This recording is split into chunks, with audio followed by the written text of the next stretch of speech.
Hello. I Thank wasn't you for walking the dog, honestly. Okay. Right. Well, first of all, like I said, thank you to everyone that's volunteered the time. This is the Q&A panel for ADHD Beyond Stereotypes. It's going to be a very organic conversation, but I also want to talk about real things and not be the echo chamber. So I want to talk about real life experiences, the differences, the spectrums, inattentive, hyperactive, your experiences, the things that you're coming across, and different bits and pieces. So, but first of all, I'm going to give you the floor and let you introduce yourselves and tell people what your expertise are, and why you wanted to do this in the first place. So, Sarah, you're the first on my picture, so I'm going to let you go first if that's okay. No problem. I am Sarah J. I am a mental health nurse, non-medical prescriber. Been working as a nurse for nearly 25 years. Try not to say that out loud too much. Specifically, for the last 10 years, I've purely worked in ADHD, and I was diagnosed with ADHD at the age of 39, whilst I was working in an adult ADHD service and hiding it from my colleagues. And I was diagnosed after going on the journey with my children who were diagnosed with ADHD and autism. And as I sat in the assessments, I kept sitting going, that sounds familiar. That sounds really familiar. And yeah, 39 years old, I was diagnosed. So I've been diagnosed for about 6 years now.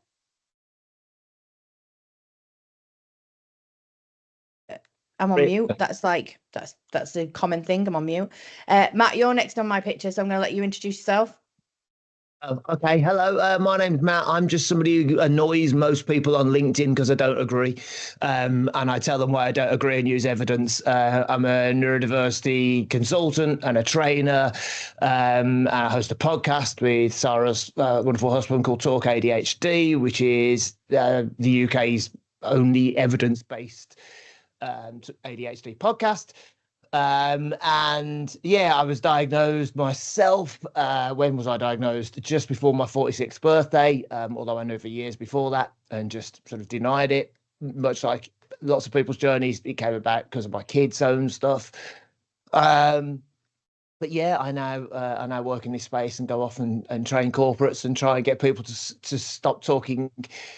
It's going to sound controversial before we stop talking about my ADHD, because other people have no idea what that means if they don't have ADHD. And I really try and get people to talk about what it means to them and explain what ADHD or having ADHD means to them in language that other people go, oh, I can understand and support that. And if we could do that, we would genuinely see far fewer problems. So yeah, that's who I am. Awesome. And then next in my picture, so I'm not doing this in any order, it's just the order of the pictures, to be honest, is Paula. Hiya everyone. So yeah, so I actually was diagnosed about a year and a half ago. What I do is I work with women with ADHD, and I do that because of my diagnosis, and then having, jumped into everything ADHD. I just brought over my old business into what I to work with women with ADHD. But basically, yeah, I was diagnosed like many people when looking for things for my kids, right? So my kid, one of my children, she's dyslexic and dyscalculia, and the other one, autism and ADHD. So I was diagnosed after just chatting about what it was with them with a friend. Well, she was actually my old boss. And then she's like, what about you? And like, having known me and having worked with me, she's like, what about you? Are you ADHD? And I'm like, no, what are you talking about? And then started looking into it, and I was just like, oh my gosh. So I was actually diagnosed before my kids. So yeah, and then I just started to change the way I do life, implementing new things. Obviously very interested in the whole subject of neurodivergency, and just dove right in, learning as much as I can and changing things. And it's changed me so much it's increased my self-esteem and confidence so much knowing that I am ADHD. And I just want to share as much as I can with as many people as I can because of that, because I know how it changes things when you realize who you are. And there's nothing wrong with you, you know? Yeah. Absolutely, yeah. And then Julie, you're next. Thank you. Yeah, so I'm Julie. I got my diagnosis about 3.5 years ago. The penny drop moment for me came about a year before that. Classic, isn't it? Taking a while to actually then actually take the steps to do stuff because other more important things were coming along. The penny drop moment for me came actually, I suppose difference for me, I don't have kids, so I haven't had that experience, but it was whilst I was qualifying as a mental health first aid instructor, which is a big part of the work that I do now. And we had a guest speaker talk about ADHD as part of that, as part of us learning more about the broader spectrum of mental health. And the penny dropped for me when he was talking about his school reports and his experience at school, and then my recollections of my school reports. And I'll share a bit more, I'm sure, in conversations later around that. But yeah, I was a fidgeter, and I couldn't sit still, couldn't shut up. And obviously I've been hardwired as a female to grow up and change that behavior because that's what we're instilled in us. But that's what the real me at 7 was that. So I explored diagnosis, got diagnosed with inattentive type ADHD. One of the reasons I went for diagnosis is because my partner presents all the stereotypical male ADHD, and he blatantly said, "You haven't got ADHD," and I'm like, I think I have, because it's different for us women. And so almost like I actually, for me, needed that label to be validated in my own environment, and it's hugely important to me. And as I was doing that, I was also qualifying as a coach, so hyper focused on that, and now I specialize in neurodiversity coaching and supporting others in understanding their differently wired brains, and that we're not broken, we're just different, and we need different strategies and different ways to approach things. So that's what I do and where I come from. And last but by no means least, Beth. Thank you so much. Wow, what incredible stories. I am absolutely thrilled to be here. And I just want to say thank you, first and foremost, Ria, for bringing us all together. What an incredible bunch of people.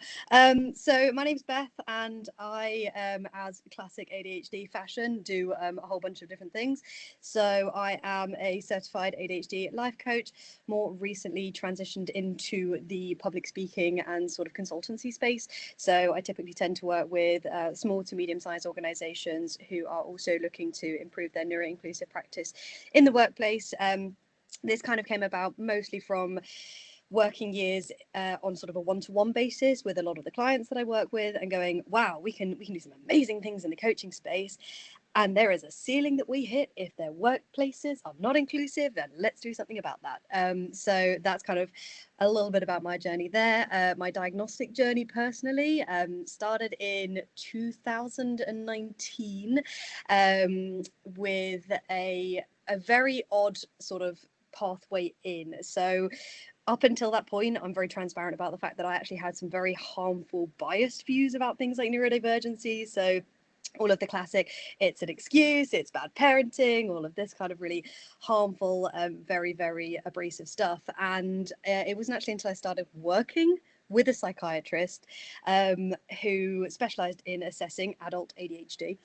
And I will never forget the very nonchalant conversation we had where I was like, wow, isn't it really interesting that I seem to really strongly resonate with everyone being positively assessed for ADHD and positively diagnosed? And he was like, yeah, that's because you're very ADHD too, you know that, right? And I was like, whoa, well, that was a bit of a light bulb moment. So that, of course, sparked the more sort of formal pathway for assessment. But up until that point, when I look back, all of the kind of hallmark features are there, and it's absolutely astounding to look back and think that, as a result of many things, including things like gender conditioning, high levels of masking, performance anxiety, all of these kinds of influential factors, none of that ever got picked up. I massively fell through the cracks because I was so good at compensating. And so I ended up with misdiagnoses of anxiety, depression, and savage performance anxiety, disordered eating, addictions, like you name it. I pretty much ticked every box. But yeah, for one of those reasons, it never got picked up. So yeah, it's a little bit about me. 5, 10. So I'm not going to say much, to be honest. I'm Ria Jackson. I'm the one who put the panel together. I've run Inclusive Minds UK. I'm very much about neuro-inclusion more than I am about specific diagnoses, because I believe that everybody deserves a level of support, and that support can be given not by everyone becoming an MD, but everybody knowing where to find the information that they need and having those honest, curious conversations, and treating people like a human, to be honest, instead of meeting KPIs and dealing with just trying to meet requirements from a legal perspective. If we actually treat each other like human beings and approached each other and met each other where we're at, we probably wouldn't need to have those things. But anyway, that's a whole different conversation, because we're here to talk about ADHD. I am a proud ADHDer. I was diagnosed at the time as severe combined ADHD, because I'm a classic overachiever, so I ticked every single box. My mini, the apple has not fell far from the tree. So I'm also now caring for an 8-year-old with very similar traits to myself, but also ones that aren't very similar. So that's a new route and a new experience for me that I'm having to try and manage as well as my own. Which has led me into where I am, because I am originally from the military, and originally an engineer. So I've definitely moved into a completely different field. But yeah, and I'm really passionate about this. I want to talk about it, number one, because I've learned so much over the last 4 or 5 years on my own journey, and because I have met a lot of people like yourselves that have supported me along the way with that, but because the conversation, I believe, at this moment in time is very stereotypical. There's a lot of stuff on TikTok. Everyone expects everyone to be the same. It's about forgetting where everything is. It's about being late all the time. And yes, I do those things. And yes, those things are a part of who I am, but they're not a part of who everyone is. And it's not the same story for everyone. For instance, my brother's is in the process of being diagnosed at the moment. He's complete opposite end of the spectrum to myself. He's very inattentive. My daughter is probably a mixed bag of both, but a lot of the traits, I mean, I'm an audio processor and speak a lot and speak really fast and can process information really quickly. My daughter processes information very differently. You fire too many instructions to my daughter and her head falls off. So I want to talk about the differences and the different presentations, and the fact that we're not a TikTok reel. Yes, I like to use humor. I very much use humor as self-preservation, and I do find some of these TikToks amusing and I enjoy watching them myself. So this is not bagging on, the TikTok thing or the reels or Facebook or Instagram or whatever social media platform you want to use, but it needs to be more than that. And it needs to be a thorough explanation of what that is and what it means for each individual person, because you can whack 25 of us in a room with exactly the same diagnosis on that piece of paper, and you'll get 25 completely different beasts and 25 completely different needs. Not that we're all beasts. I don't know why I said that, but completely different needs and completely different support mechanisms. And that's the story that needs to be said. And that's why I brought all of you with all your different perspectives, and international as well, because you neglected to mention, Paula, that you're in beautiful Dubai right now. So thank you very much for joining us. But all the different perspectives, all the different experiences, because some of you have mentioned there that you've had issues with addiction. I haven't. And I think that was because of being in the military. I think that helped. I think the military helped me in many ways. So we've got all these different experiences and different things that have happened to us through our life that I think needs to be talked about, so that when anyone in any community, social environment, workplace, anywhere, can see that you need to meet that person where they're at and not expect everyone to be treated the same. Is everyone with me? Please nod, make me feel validated. I need it. So my first question is, I want us to start talking about understanding different presentations. So whether you want to talk about your own presentations or your own experiences in that, or what your thoughts are on what I've just said, the floor is yours, peeps. This is your show. Talk to me. Take your mutes off. Go for it. I want to say something. So you mentioned there about being ex-forces, and one of the things, so I assess and diagnose and treat ADHD as well as live it. And I always say to people that the armed forces is actually really helpful for people with ADHD, because of the routine and the structure. And it is, for me, routine and structure, it's so boring.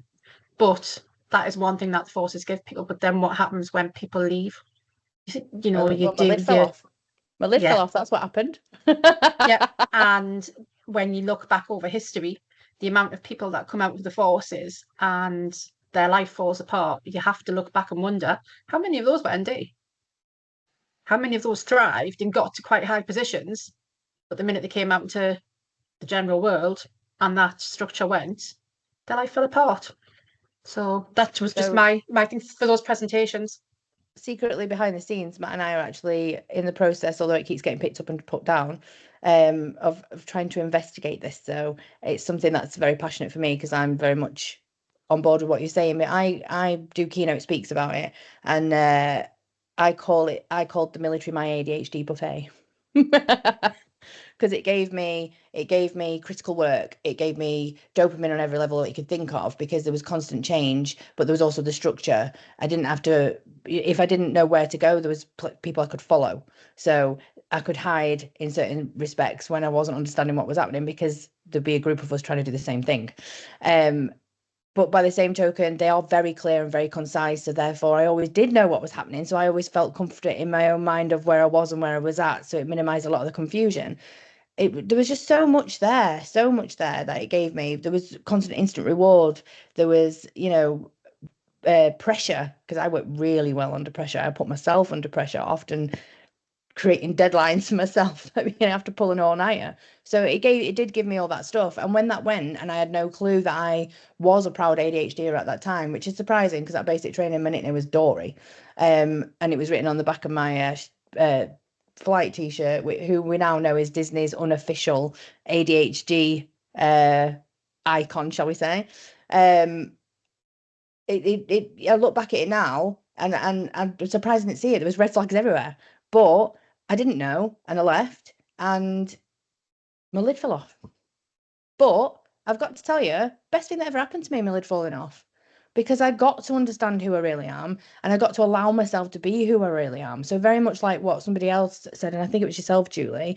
I mean, I'm not a massive advocate for labels. I don't care whether you've got one or not. But for me, it was a really positive experience because it gave me the ability to give myself grace. Go on, Matt, you were going to say something. Say something. I mean, it's touching on what you were saying, and knowing people, myself, who've been in the military, come out of the military, you're talking about types of ADHD, right? From the diagnostic point of view here. But actually, I think there's some really important information here that, regardless of your type, whether it's inattentive or what people think is hyperactive or anything else, when you've got somewhere that gives you structure, whether it's the military or the police force or the ambulance service or anywhere where you are professionally tied to not just routines, but a set of very tight standards and very, very implicit rules and regulations about it has to be done this way. From an ADHDer's point of view, very often we're going to find unknowingly that just works and that helps. So even the most sort of naturally defiant ADHDer, for example, the one who would book the rules, knows that there's a point where you can try, and there's a point where you just do as you're told because that's what's expected. You get up at this time, you wear this, you don't wear that, you do this, you don't do that. And actually, if you do that, you just get to enjoy your life and you get to thrive, right? You come out into the real world, or you see people that have never been fortunate enough early to have those kind of structures. And that's when we see people struggle, again, regardless of inattention or hyperactivity. We see them struggle because there's never been structure. There's a phrase that I learned from Sarah and Andrew, and you hear a lot about scaffolding. People who never develop the scaffolding for their brains, for the way they work. Well, how on earth are you supposed to have a stable anything without scaffolding to begin with, right? And if we start removing scaffolding from people, like leaving the military, like a pal of mine who recently left the ambulance service and literally fell apart after a 28-year career, right? When you remove scaffolding that we haven't realized was really foundational, we see people go, well, I never knew that was difficult. And the parallel to that that I was talking about at training yesterday is COVID. Why did so many people start to realize this might be them during COVID? Because their scaffolding changed or it vanished, right? And all of a sudden people sat there going, oh, that's why I can concentrate, can't concentrate, need to move more, don't need to move more. Diagnostic presentations are great. They're really useful for clinicians to tell people what their ADHD looks like and what next, right? But actually, let's make it real world. What does inattention, impulsivity, or hyperactivity mean? And how have you looked back on your life and gone, do you know, in that period where I wouldn't have even been able to tell anyone that I had ADHD, what was different versus the point where I felt like the wheels had just fallen off? What was different? And I guarantee 9 times out of 10, it's scaffolding and structures and routines and things that you took for granted that have suddenly changed, right? And that's the point. It's about, what does this mean to you? What did it mean to you that you never paid attention to until you really missed it? Yeah, I agree with that, because it wasn't until I left teaching to work in my own business that things started like to, really shake up. My husband was like, you weren't this bad before. What has gone wrong? Like, what has happened? And I'm like, I don't know. But it was that, having that routine, not only having that routine, but I worked with kids in early years. So I was on the move you don't get to sit down, you're moving all the time. And then all of a sudden I get to where I'm like coaching and, doing my own thing. And I'm sitting here a lot of the time and things didn't quite fall apart, but like you've got to like recognize yourself in these two different places and how much routine and structure and, and having, systems really works for you. I completely agree. And I've got something quite interesting in terms of linking this to stereotypes. That exact same thing happened for me too. At the start of university, I nearly got kicked out of university because I was actually on a scholarship because I came from a less privileged background, and I was offered this amazing scholarship which required a certain attendance rate, and a whole bunch of my lectures were at 9 a.m. and I got to university with all of the academic potential to get a first, could not navigate anything with ease, started falling apart, and got called in to sort of pastoral support with these big angry sort of like red fonted emails. If you don't come in, we're going to kick you out. And I got there and I completely broke down and was like, I'm not coping well. And they were like, oh, now you've told us that, we can do something about it. And the first thing that they linked it to was anxiety and depression, because I didn't present typically as a stereotypical person with ADHD or an ADHD. And it never got picked up. So whilst I was able to access some support, which absolutely made the difference between me being able to get through my degree, which is fantastic, it's really interesting that I can notice that little tipping point as well, but say actually, because I didn't have some of those stereotypical features, it wasn't linked and nobody got curious to go, could it be this? Phenomenal, right? Sorry for jumping, but that's a typical journey. You must see that in young people. So we work across the lifespan service I work in. So we work with 6 upwards to, we've had people in their 60s and their 70s. And you see when young people move from primary school to secondary school, the scaffolding changes. And then from doing your GCSEs to doing your A levels, whole other scaffold. And then finally going to university, and at university you're expected to be independent. You look after yourself, you cook for yourself, you pay your bills, and that parental scaffolding that you may have had all starts to slip away. And that's when those symptoms become symptoms for the medical model, but the challenges become even more apparent. So yeah, that stereotype of, but you're clever, you couldn't have got to university, you can't get a degree because you're clever, so you can't have ADHD. Yep. It's funny You've you held should the say job that, down. because literally about 2 weeks ago, somebody actually did turn around to me, genuinely, this is fact, and said, but you're clever. And I burst out, I didn't know what to do. I just burst out laughing. I went, right. And your point is, well, thanks, but your point is, Yeah. and they were like, well, you're saying you're you've got ADHD and you call yourself an ADHD, but you're clever. And I was like, so is your assumption, is your stereotype that everybody who has I said, what do you think ADHD is? Actually, I said, let's take this back. I said, what do you think it is? I said, because I'm a little bit taken aback because I know what it is. So I just want to understand where you're coming from and why you've come to this assumption. I said, because I don't want to get offended or mad at you. And I didn't mean to laugh at you. I said, but I did find it funny because I know what it is. I said, so what do you think it is? And the answer was, sorry, Matt, but the answer was naughty boys. Yeah. You don't have to apologize to me. All I heard there was, you see, this is, again, we talk about influencers, people with voices, right? The issue with this is language that's been copied and transferred across lots of labels that doesn't help. So, for example, high functioning, low functioning, right? Intelligence, not intelligence.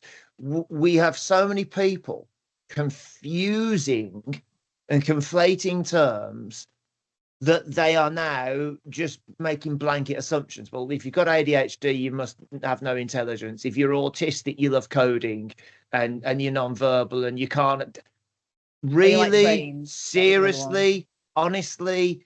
But unfortunately, when it's perpetuated on a daily basis on every single platform that we have available to us, right? And it is, then it's very hard for people not to make statements like that to you and not to be surprised when you go, whoa, roll back. What do you actually think this is? Because the reason they think that is because they're being told that on a daily basis, right? On an absolute daily basis. And that's where we're seeing the struggles, I think, with that. So sometimes it's not as malicious as it sounds. It's just pervasive. No, I don't think it is malicious at all, because I am a massive, firm advocate for we only know what we know in any given moment, which is why I refuse point blank to get mad at them, which maybe in the past I might have done, but I have grown as a person. See, that was growth, everybody. And I refuse point blank to get mad at them. And that's why I met them with curiosity, which is the whole point of inclusion, and said, right, what do you actually think it is? You know, what's your current knowledge? Because me being mad at them for something that they may have had, like you've just said, drilled into them from day one, isn't going to fix the situation. It isn't going to make it any better. And to be honest, if you had somebody screaming and shouting at you in the workplace or in any environment, are you likely to listen to them if more than if somebody turned around and said to you, hang on a second, what do you mean? I'm not quite with you. You're more than likely going to listen to that calm person than the one screaming at you, because if you're screaming in my face, I'm not interested. I've already shut down. So I do a stereotype busting. There's no point me standing there getting mad. There's not. Go on. Can I do a stereotype busting thing, since I'm the only bloke in this panel? Right now, I've only seen two people's hands so far. Right. Everyone in this room, just tell me something. Who is underneath their camera? Who's got something that they've been holding? Yeah, me. Who else has sat stock still? And I mean completely still, not moved a muscle through the past 20 minutes. Right? Absolutely so if you not. want to talk inattention or hyperactivity, right? Does that mean anyone holding something is stereotypical? Or if you're not, you're not? Does that mean if you've moved or not moved, you're stereotypical or you're not? Or does it actually mean ADHD or not? You're just doing things without giving them any thought because they feel nice and they might help you and they might calm you down or help you focus, right? That's where I think the stereotype busting piece for me comes in, because you made that brilliant statement about, sorry, Matt, but not the stereotypical little boy. Neither was I. No. Right? I was never disruptive. I never bounced around the classroom. I was physical. I did an after school club 6 days out of 7, and I would have done 7 if we had the money, but that wasn't disruptive. That was just, I had boundless energy. Now we know, needed to move, but I never caused problems. But in my psych appointment, my original diagnosis, what my mom did say was, you had an innate ability to never get in trouble because you would talk your way out of trouble. And she was told by many teachers that what I would do is I would talk until people gave up. I think I still do that. Well, on that note, I want to chip in, because I've been really I've been containing my desire to interrupt. That is something that I've really like. I've trained out of myself to not interrupt. So I've not interrupted anybody. But I wanted to reflect a different experience, actually, because you've all described how that structure and that routine was exactly what you needed. And I don't disagree with that. I acknowledge now that I need an element of structure and routine, but I absolutely blim and well need the variety. And it's about somewhere in between. And for me, my early career was in hospitality, where no 2 days are the same. New targets to achieve every day, different people to have conversations with. Yes, I'm turning up at the same place, but I've so much variety to my days and my weeks and my interactions. But the result of that and the impact of that was that I had a job and a career that took me up and down the country, and I literally spent half my life on motorways and then came home to a life that was just me and my partner. And when that fell apart, and I suddenly had nothing, and I lost my job because I couldn't cope with this complete change, I consciously chose to take a Monday to Friday 9 to 5 office job so that I could build a life outside of my work. And I literally filled every evening, and I was, filling my social life. However, work just sucked the soul out of me. Could I get to the office for 9 o'clock every morning? No, I couldn't. So as you described, Beth, there was that bit I could resonate with, but no, I just could not do the Monday to Friday 9 to 5 office job. Not for me. I also couldn't do an open plan office. Built for me. No. Yeah, it's not, but my flavor of ADHD, which is very different to yours from what you've described, but I resonate with what you've just said, because the moment I left the military, which gave me the scaffolding, but the variety, and it became the mundane on a Monday to Friday, even though there was different things that happened during the day, wasn't exciting enough. It was Groundhog Day. And I found that parenting has brought that in a little bit as well, because there's an element of routine that you have to do with parenting that I have to like spice up my life and put some variety in there to keep me going, even with entrepreneurship, because I don't deal with a lack of variety. So I am 1,000,000% with you. And it's about what I've learned about my ADHD is that it's that novelty and that interest. So when routine gets too routine, when a process and a tool and a strategy is working almost to the point where, oh, this is great, it's working, suddenly it's like, it's boring now. And it stops working. So I recognize that massively for me as one of mine.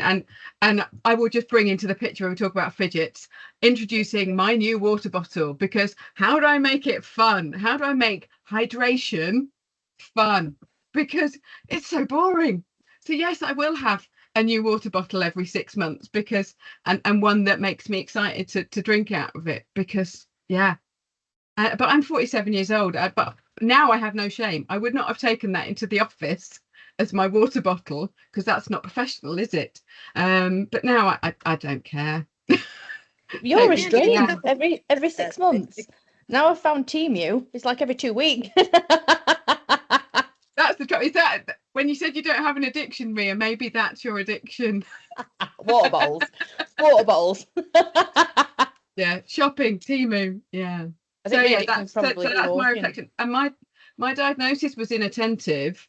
And again, coming back to that, and Sarah, you'll understand this as a clinician with that, is that you've got to tick a certain number of boxes, and I didn't, as an adult now, tick enough boxes for the hyperactive diagnosis. But I tell you, if I'd been left to be that 7-year-old that, like you, Matt, did after school clubs every night of the week, my brother described me as a Duracell bunny. I was at gymnastics 4 nights a week, until I was told I had to focus on my schoolwork. Something had to give, and yeah, that was joyous when my biology teacher told me to do that. So yeah, I've never liked other people telling me what to do either. I think that's a bit of an ADHD trait. It comes back to those stereotypes. Stereotypes of even the diagnostic criteria is a stereotype in itself. Yes, we have to have, the medical model will tell us that you have to fit so many boxes, but I always say when I'm diagnosing people, so we've done the DIVA, it's led us to the diagnostic criteria, we've got all this evidence from all these different areas, and the main thing for me is where those challenges impact on your life. But I will always say to people, you do have hyperactive symptoms, you may not meet the criteria, but that does not mean that you are not hyperactive. It does not mean that you're internalizing it, that your brain is always busy, that you can't switch those thoughts off, that it's that duck. When you see a duck swimming in a pond, it's all nice and graceful, but actually underneath its legs are like this. That's the stereotype. Moving on, we all learn to alter our presentation and our behaviour for the socialisation around us. People will always say to me, and it's one of my favourite things to say back to people. People will say, "Oh, well, we didn't have this in my time. Older people, there was no ADHD back." Actually, there was, but the world was different. We had heavy industry. We had people who would go off and become apprentices. Coming from Northeast England, this is my sort of background. There isn't that anymore. There's nothing like that. Those skills that people have, that hyperactivity that could be used on the docks, building ships, mining coal, it's sit in a call centre. It's sit in a call centre and stare at a screen. That's most of the industry around where I live now. And that's that not doesn't even work for just people. industry though, because one of the reasons why I started to get disillusioned with my military life was when we. So a prime example, one of the last tours that I went to Holland. This is before baby, and we had a month there, and all the late 20s, 30, 40-year-olds, we were going out and we were seeing what was there in Holland. We were looking at all the stuff. We were going to events. We were going. I mean, I'm an old school raver, so, and they've got amazing like dance scene out there. So I was doing all that kind of stuff as well. But there was some young lads with us. On the phone at night to the girlfriends. They hired a PlayStation from the reception downstairs in the hotel and sat in the room and played on the PlayStation at night. They changed our living accommodation. So instead of it being shared accommodation where you could start knocking on each other's doors, there was like locked doors at the end of the corridor that if you wanted to get hold of your mate, you had to ring this massive bell that went off in everyone's room. But because we were all different trades and different shifts, you daren't do it because you didn't know what people were sleeping. So you didn't want to knock on the door or ring the bell. But I found that so you weren't able to do that, so there was no interaction there. But by the same token, even though they did have common rooms, they stopped getting used because people were Bluetoothing each other and talking to each other over the phone on the games in their own rooms. Yet they might even live next door to each other. And I was getting bored. I was like, what are we doing here? Why aren't we all going to the gym together? Why aren't we all going out? Why aren't we all doing this? You try and organise people for a barbecue. Oh no, I'm going to go and play on Call of Duty tonight. Well, mate, you are a real soldier. Why are we doing this? Like, what's happening here? You're 17. You're probably not going to be with that bird in 5 years' time. I probably shouldn't say that because it might be, but that was like the mentality I had at the time. Like, you can ring her tomorrow. Let's go and we're in a different country. Let's go and see what's happening. But no, the world has changed because not just even on a work basis, but on a social basis where people have become very, what's the word I'm looking for? Help me out. Insular. Yeah, insular. Thanks. I needed that. I'd lost it. But yeah, it's completely changed. I mean, I constantly have a little fight with my little girl who's 8 now. No, you ain't going on your iPad, pal. You've got toys. We're going out. We're going walking. We have to walk. Yeah, you're gonna move. Like, we're gonna go and do stuff. Like, you're not just sitting and watching a screen. I agree. Yeah, I completely agree. And there's one thing that I notice has quite a thread through a lot of things that I find, because it's not necessarily something in any of the sort of diagnostic criteria, but is often a commonality I notice, especially in, let's say, the things that contribute to the disconnection or our ability to embrace our own experiences or even talk about them with other people and validate them, is shame. And Julie actually picked up on it earlier and said, I've got no shame with this water bottle, which I love, by the way. And when I'm doing a lot of my work, it's one of the biggest things I notice that people really struggle with. And I think the stereotypes contribute a huge part in people's ability to recognize and engage with that level of shame that contributes to them embracing their experiences. And I think it's such a huge factor, because when you get to that point, let's say that Ria's just talking about, where you've got that level of disconnection, you know, it might even be that actually a lot of these people want to reconnect, but they don't know how to. You don't want to ring the bell because you don't want to embarrass yourself or like, you know, disturb other people. You don't want to be a burden. You don't want to ask for help because you don't want to be seen as othered or less than, or, you know, all of these things. And it's something I notice time and time again. I just find it so frustrating because there aren't enough conversations about it to help dismantle not just that, but also the really, really insidious effects that it has. And I'd be really curious to know if anyone else resonates with that, notices it. Resonate loud and clear, definitely. As a coach, one of the first things that I find myself supporting people through is actually getting past that shame of feeling broken, not good enough, because as young people, particularly, if you have been, misbehaving or struggling with whatever it is that fitting into the stereotypical world, particularly the education system, and how it's really not geared for neurodivergent brains either. The classic of it, if you've been naughty, you've got to stay in and break. Actually, letting that naughty kid run off all their energy out in the park, Matt, you described it, you needed to get that energy out. If you let that happen, then that problem's not going to happen when you're asking them to sit and focus in the classroom. Enabling people to fidget, all those sorts of things. So I find the first part of supporting somebody as a coach is that element of, yeah, you're not broken. I remember when a young person in my life got his diagnosis, he said, "So I'm not just a naughty kid then." That was his first words out of his mouth after his diagnosis, because that was the constant message he'd had for the last 4 years in secondary school.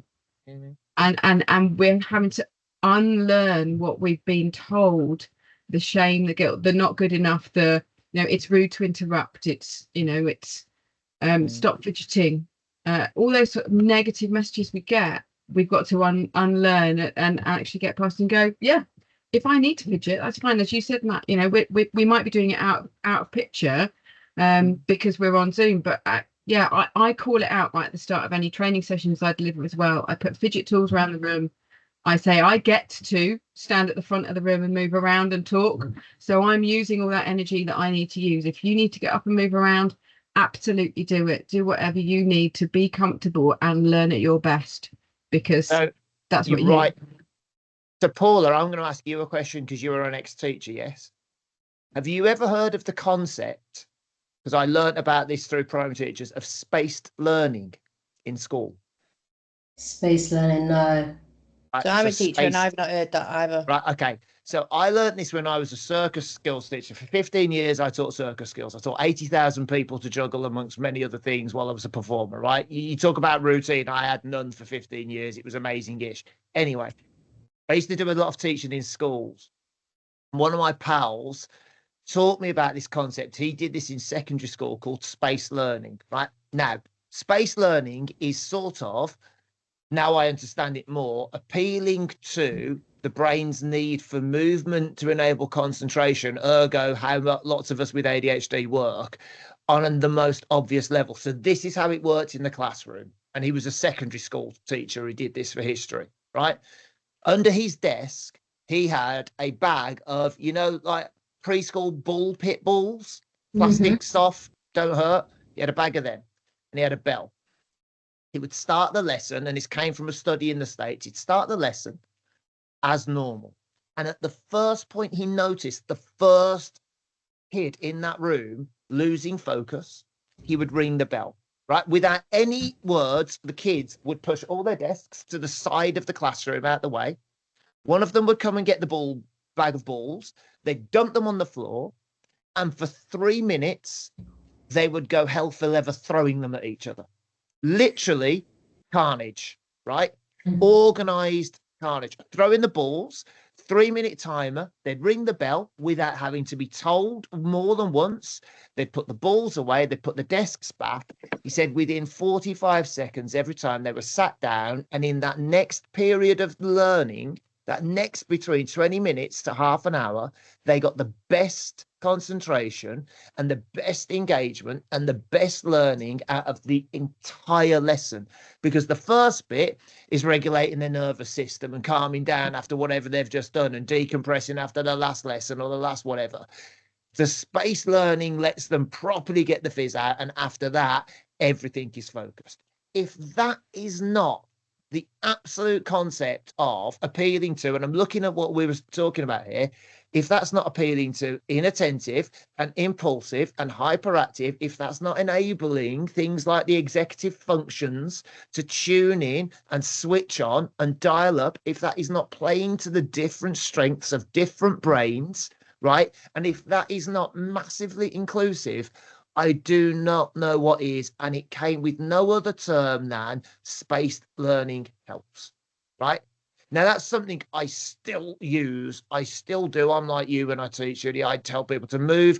The thing I say all the time is, has everyone heard the phrase thinking on your feet? Do we agree that's a good thing? Have you ever heard the phrase thinking sat on your backside, stock still?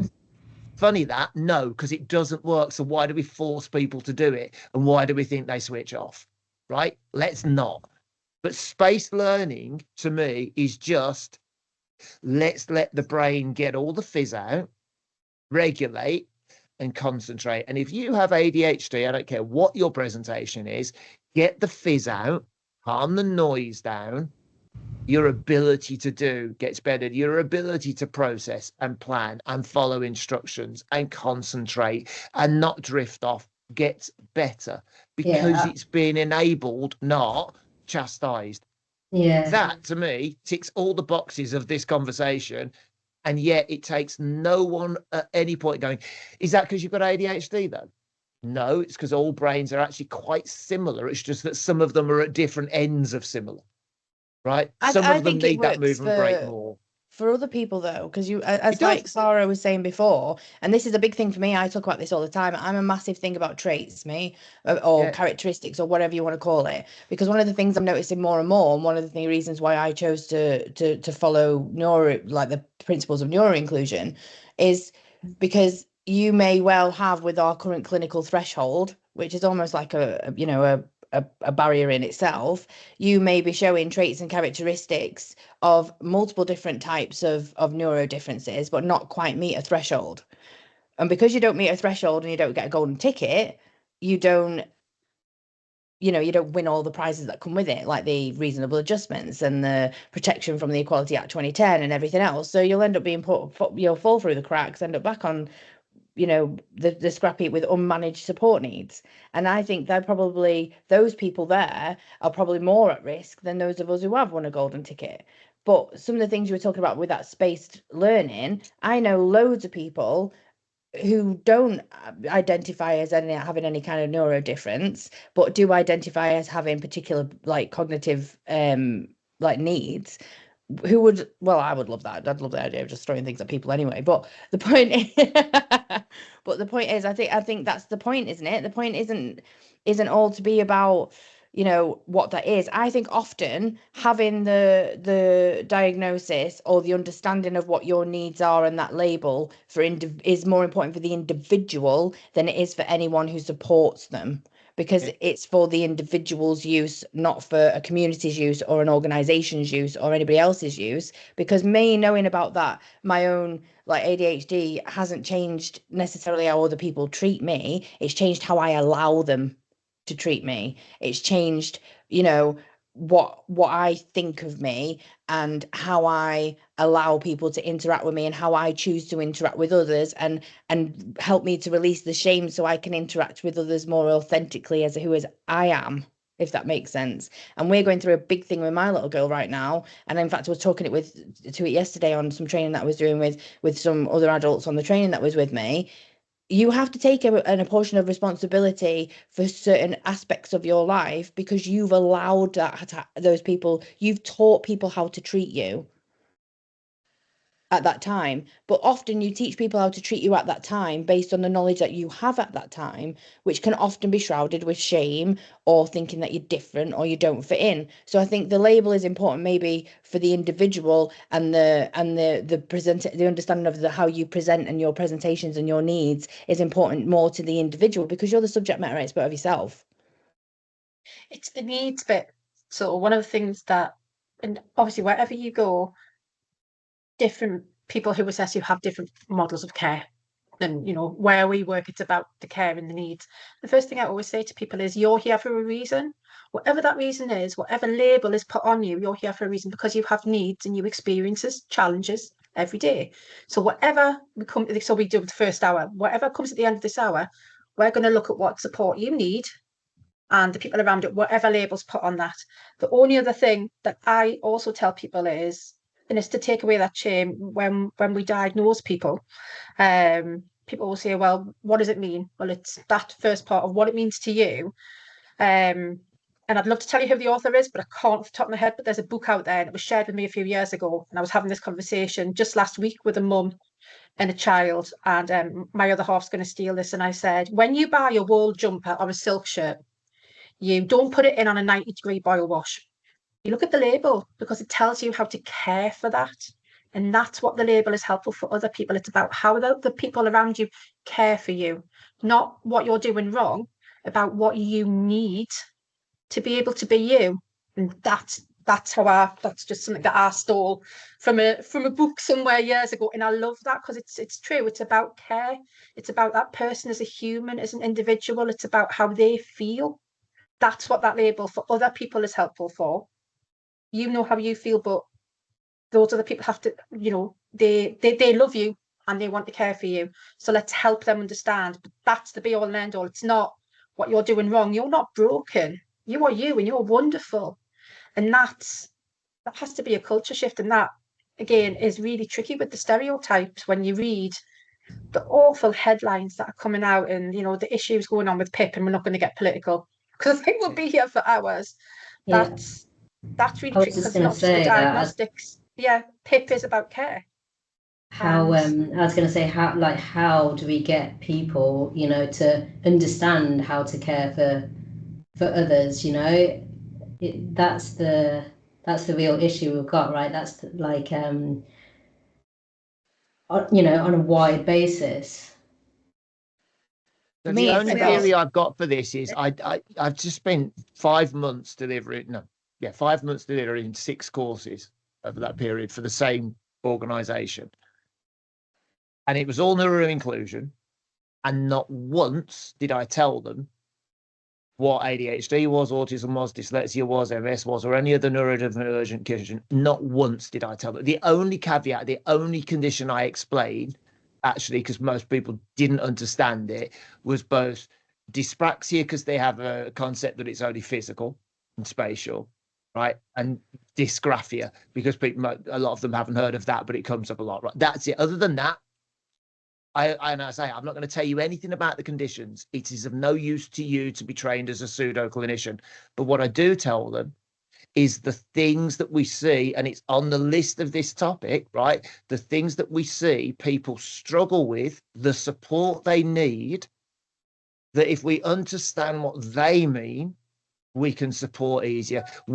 If we are told what executive functions are, and by default of that, what executive dysfunction might look like, most people can understand that and spot that. The question I ask is, who here has got a friend who is always late? I mean, just always late. Yes. Okay. I am that friend. You're that friend. So if it's you, it doesn't count, right? Someone else. Do you know someone else who is, right? Yeah. By the way, have you or have your friends done that thing of they tell you to be there half an hour or an hour earlier than everyone else because they think that will work? And does it? No. It never works because that's what they're doing, but that you'll still lose your car keys, get in a flat, be late for a reason you can't control. And it's frustrating. You don't need anyone to tell you it's frustrating. That's your executive dysfunction, right? That's an example. This, right? I have no shame in this. This is an unopened tax letter. That is executive dysfunction, defiance, shame, guilt. I cannot do it, right? And I've done that today because I've got to open it, right? That's executive dysfunction. If we explain what those things mean, you don't need to understand ADHD or anything else to know what that does. You need to go, I can see that happening with a colleague or a friend or a family member. I can see them getting emotionally dysregulated and their responses being disproportionate to the situation. And I can think, I wonder why they, in my world, are overreacting, whereas in their world, that's just the reaction. And is it because they're tired and exhausted and frustrated and full of shame and guilt and despair because they know that's what people think of them? And we can see when people are struggling with their sensory challenges, whether it's hypersensitivity or hyposensitivity, we can see all of that without knowing a single thing about ADHD.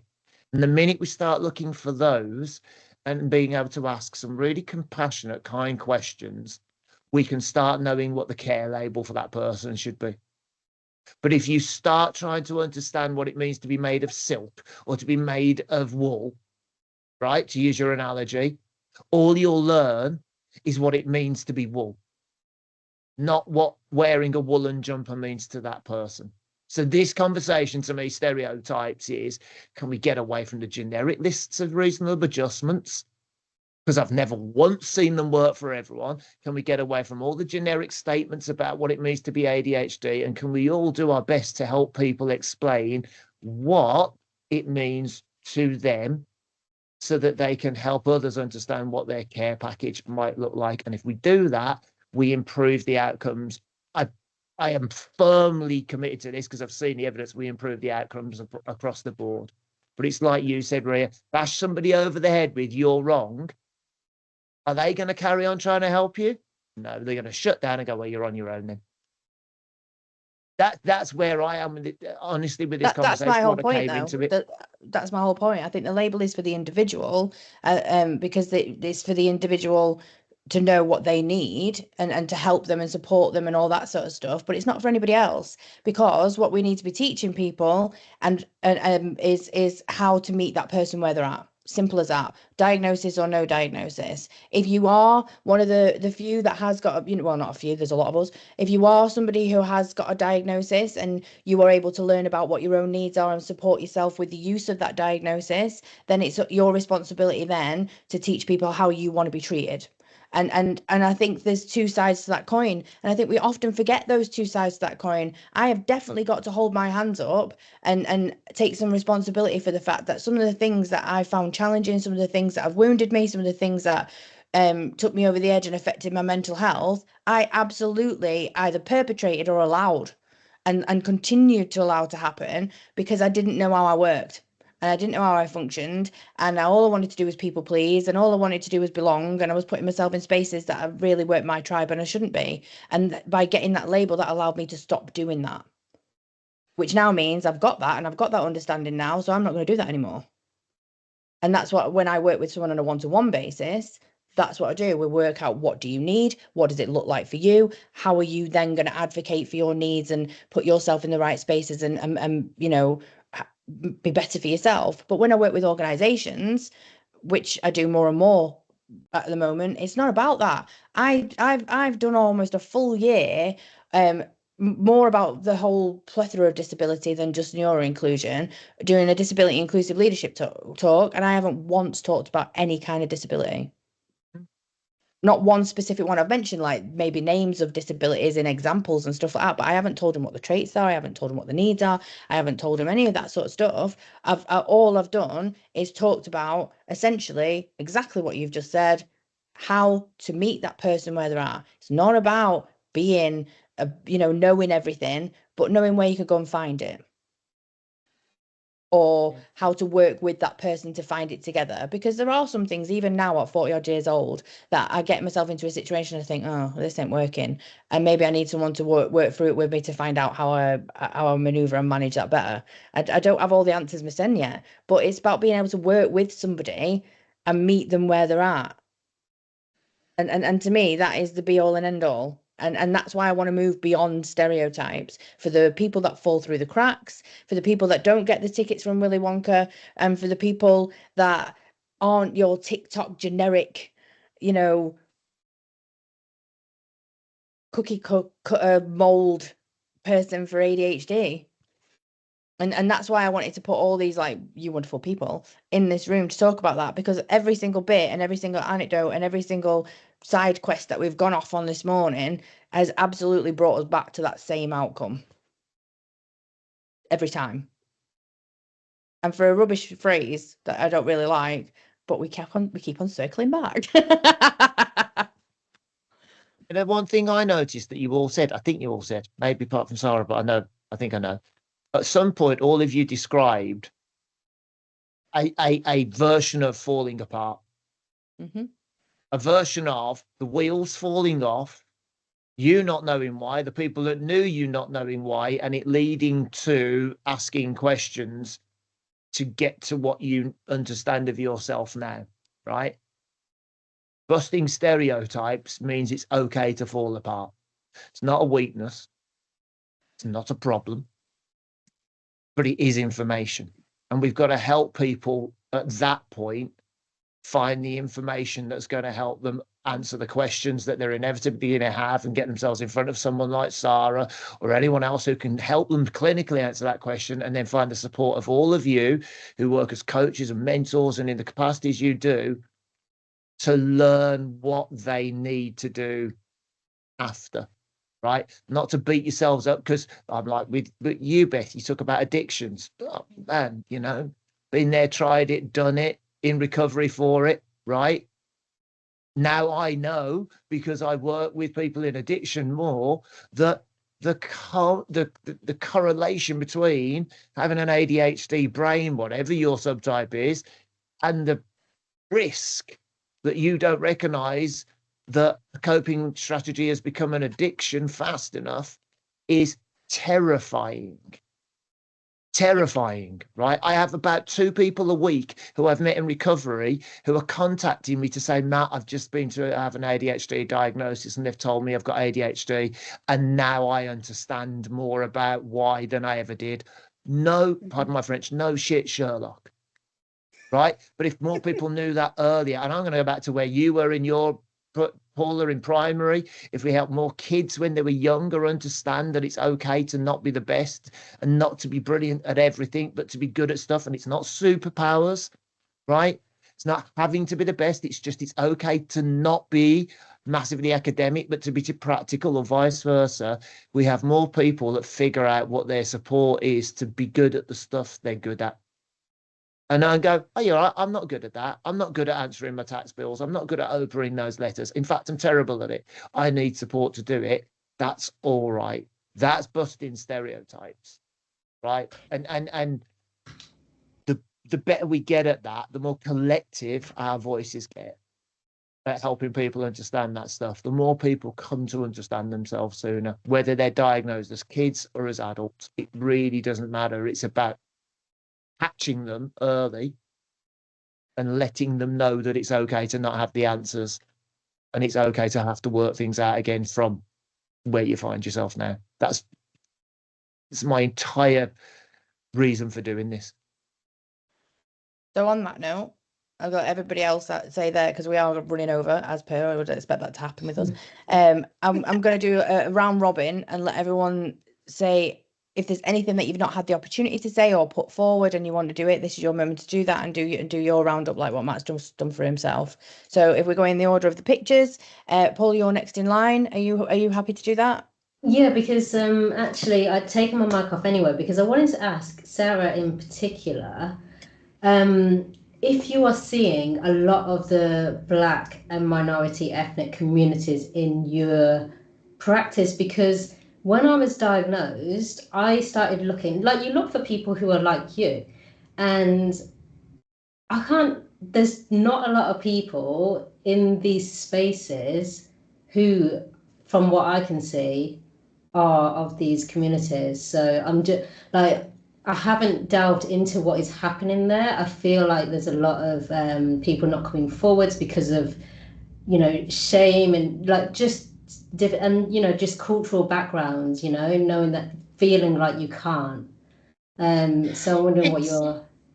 So it's really interesting. So I live in the northeast of England, and 15 years ago, I was working in criminal justice liaison. So I was working in sort of police stations, courts, probations, doing divergence work. And we used to get the Department of Health, you must fill in all of your equality and diversity statistics. And we used to get told off on a regular basis for not seeing people from a variety of cultural backgrounds. And we had to keep saying, have you been to Northeast England? our statistics will be very different in the wilds of Durham compared to inner city London. And nobody would listen. But one of the things that I have noticed is that, and it's something that when we have had people coming from different cultures, different backgrounds, you have to work with that and you have to work with those presentations. So I come from Gateshead. We have one of the largest Orthodox Jewish communities outside of Israel at any one time. It is sort of the Oxford for the education system within Orthodox Jewish communities. Now, we used to get lots of children and adults through ADHD services, and we would have to tailor how we do assessments. And I think that's really important, not just who's coming to your clinic, one, what the barriers are to get into that clinic, and the differences in how you assess somebody. So, for example, I might say to somebody, oh, your meds are going great. Are you really proud of the work you're doing now? And that young person would go, no, because pride is a sin in my culture. So I can't be proud of the work I do. So then I would have to think, right, so how can I change that? How can I change the language that I use to make this experience successful for them? So those sorts of things. So I know I haven't really answered your question in a long way, but it's not just sort of it's multifaceted. It's a really interesting situation, and I know that people will go, oh well, you know, we have assessments in a number of different languages. It's not just about the language; it's about the culture you come from. And somebody said to me, just I'll do my catch up now, my roundup if that's okay. I took part in a PhD for somebody who were talking about diagnosis and what it's like. And one of the questions I got asked was, who is your role model? Do you have a role model of a female with ADHD? And that's really tricky because I don't. I come from Northeast England. The only sort of role models in the media are people and my age are people like Davina McCall and Zoe Ball, and they lived very different, very, very different lives to me. You know, grew up in Northeast England. My parents were typical ADHD. My mum got pregnant at 15. My dad was 17. We lived in absolute awful houses. Blah blah blah. I don't have that. So I think when we're breaking stigma and um, changing people's stereotypes, it's finding somebody that I can relate to. I think that's really important. And I'm sitting thinking, can we do this again? Do this again. It's brilliant. Because I think it's discussions like this that lead to breaking the stereotypes and lead to people having somebody to look up to, somebody to go, I like the way you're living your life. I'm going to do that. I think that's really important. But I'll shut up now. No, but I think what you're saying is right, and I think that was a really important question to ask, and it's a question I've actually been asking myself. And Matt knows this. I've been asking myself that same question for a good couple of months now, and when I was putting these panels together, I was really, really mindful of that. And you'll notice that there's quite a lot of diversity in all three panels that I'm having up this week, because I want to give voice and answer some of those questions. Because if I'm asking them, what are people within your community asking? Does that make sense? Yeah, and there's lots of work being done, and there's lots of research being done into all sorts of different things, you know, just women and hormones, full stop. But there's so much more needs to be done. So much more needs to be done. I actually went on a massive search, and Matt knows this, and I went through LinkedIn, typed in ADHD, and started bringing up everyone that I could possibly see, and started looking for different communities and different groups, like from all sorts of like spectrums. And I've met people now that are from the Black community, from the South Asian community. One of them, we've got somebody that's fantastic actually, who's coming on our talk on Friday to talk about that, and he's already in just a couple of chats with him has taught me so much stuff that it's completely different to our experiences because of their culture, which is why I always put cultural intelligence as one of the core principles of inclusive leadership, neuro-inclusive leadership. I've been speaking to people from the LGBTQ plus community, from the trans community, from in fact, I was speaking to somebody this morning who is a massive advocate for inclusion, and I kind of want to be when I grow up. I want to be loads of people when I grow up, to be fair. I'm very fickle. She's a massive advocate for fat phobia. and things like that. So there's lots of different, like you said, it's multifaceted. There's lots of different communities and lots of different people that just aren't getting a voice, which is why when I put these panels on, to be honest, impulsively, surprise, but it's becoming a thing. And actually I'm overprescribed. I'm looking at doing a couple more panels next month. But the response that I've got, although there's not many people in this room right now, on the actual events and the people who have actually signed up, there's 40 odd of them, but they're going to be getting the recording, so they'll be able to watch it in their own time as and when they can, because this isn't a perfect time for everybody, because some people are still in the 9 to 5. But that's just from a couple of weeks of advertising from somebody who isn't an influencer, who's done something impulsively, wanting to have these conversations. So yeah, let's do more of these. But anyway, Paula, back to you. That was it, really. I just wanted to ask that question that's been on my mind. It's actually something that I feel like I want to look into more, because as I'm not finding it, and actually a lot of my clients are, are Black. So there's obviously, I don't know, there's more questions. I need to look into this more, and then maybe in the future I'll come back and have these answers for you. But no, I've really enjoyed today's conversation. I think it's really important. I feel like I wish we'd have gotten into the school system more. I'd love to, not necessarily talk about it from everything that I know, but just, I don't know, there's so much that needs to be done in that area, so much change that is needed in that area that we all know. So it's a conversation I love. But yeah, thanks for having me. Yeah, the next person, I guess. I'm done. Go on then, Julie, you could do your roundup now. Unmuting. Joyce. Yes. Firstly, thank you for having me here, and it's lovely to be in a room of I want to say like-minded people, because we are all, not only are we like-minded in the fact that we identify as ADHD, but we're like-minded in that we're blooming passionate about changing the narrative and educating others to understand it better.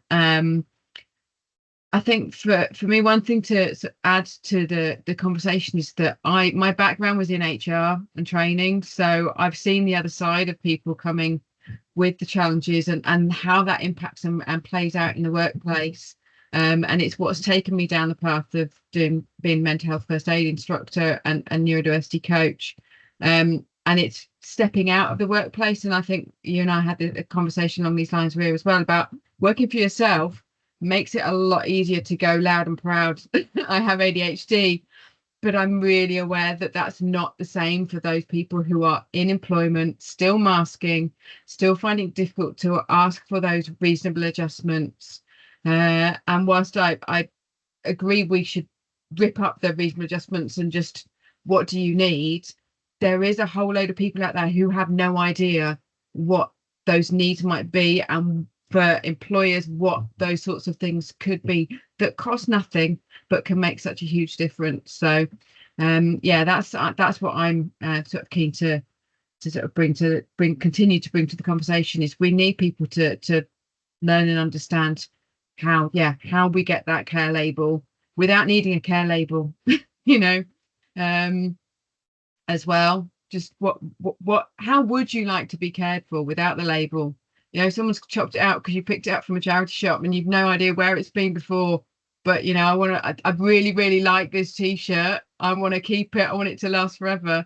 How do I do that kind of thing? Yeah. So I love that analogy, Sarah. So thanks for sharing that, because I'm going to run with that. It's all over the shop. And just on a sort of personal note, now I know that you spent 15 years in the circus, Matt. That's how I met my other half at circus school. So let's have a conversation separately, because I can't juggle. People assume you can just because I say I went to circus school. Can't juggle for toffee.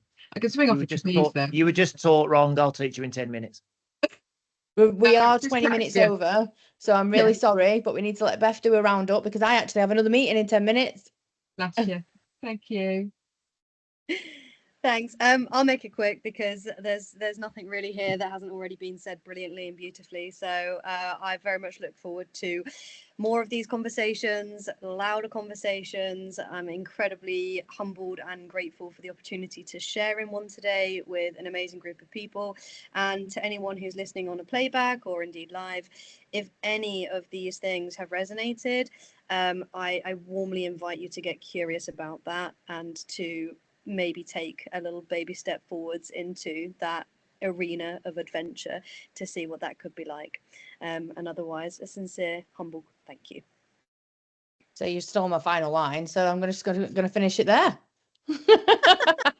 But if anyone does want, what I will do is obviously I've been tagging it all over the socials as well. So you should be able to get the contact details for each individual on the panel. If you want to get in contact with them personally because they resonate with things that have been said, then please do. And other than that, thank you all very, very much. Massively appreciate your time. And maybe we should have a conversation about running some more of these. But we'll do that in the background. Everyone stay posted. Keep your eyes peeled. Right. I'll speak to you all soon. Take care. Bye.